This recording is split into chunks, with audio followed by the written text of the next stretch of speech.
Okay, let's get started. If you are given an equation like system of equation like this to solve, please, by substitution, please follow the detailed step that is provided below. The first thing we were asked to do is solve one of the equation for one of its variable. You would notice that the first equation is already solved and put in slope-intercept form. So what we need to do now is the next step, which is draw an arrow where you want to substitute it. So this is what is equal to y. So I'm going to replace it with this y here. That's where I'm going to replace it. I hope you saw that. So if I replace it, or if I substitute it there, what I would have is negative 3x minus, instead of this y, I put a parenthesis and put the first one, x minus 5, close the parenthesis, and the last thing that is remaining is equal to negative 3. Now I have an equation with distributive properties. Remember what we were asked to do if you are given an equation like this, you would have to distribute to what is inside the parentheses. So there's an invisible one here. I'm going to distribute to this and to this. So if I do that, I have negative 3x, and negative times x is negative 1 times x is negative 1x.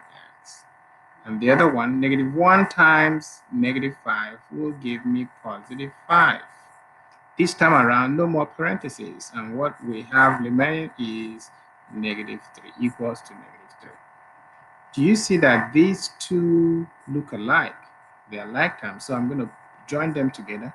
Negative 3x minus x will give me negative 4x plus 5 is equal to negative 3. Remember what I always tell you to do, draw a line on the equal sign. So I have to use the inverse operation to move the variables, the terms with the variables on one side and the constant on the other side. So inverse operation for positive 5 will give me negative 5. And I'm going to do that on both sides. This is gone. Negative 4x is equal to negative 3 minus 5 is negative 8. So another inverse operation, this time around, this is multiplication. So the inverse operation would be division, and that would be dividing by negative 4 and by negative 4. This is gone, and x is equal to positive 2.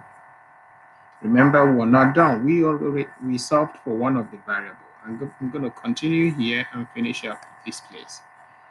Okay, substitute.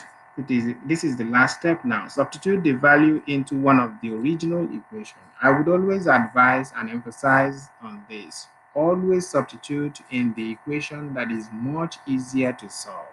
Look at the first equation. Y is equal to x minus 5. This is much easier to solve, right?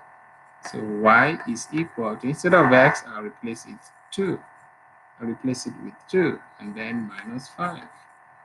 So y is equal to 2 minus 5 is negative 3. Remember, we're not done. You have to put it as point on the coordinate plane and ordered pair. So x comes first, which is 2, and then the last one is y, which is negative 3. I hope this helped. You have a lovely day. Bye-bye.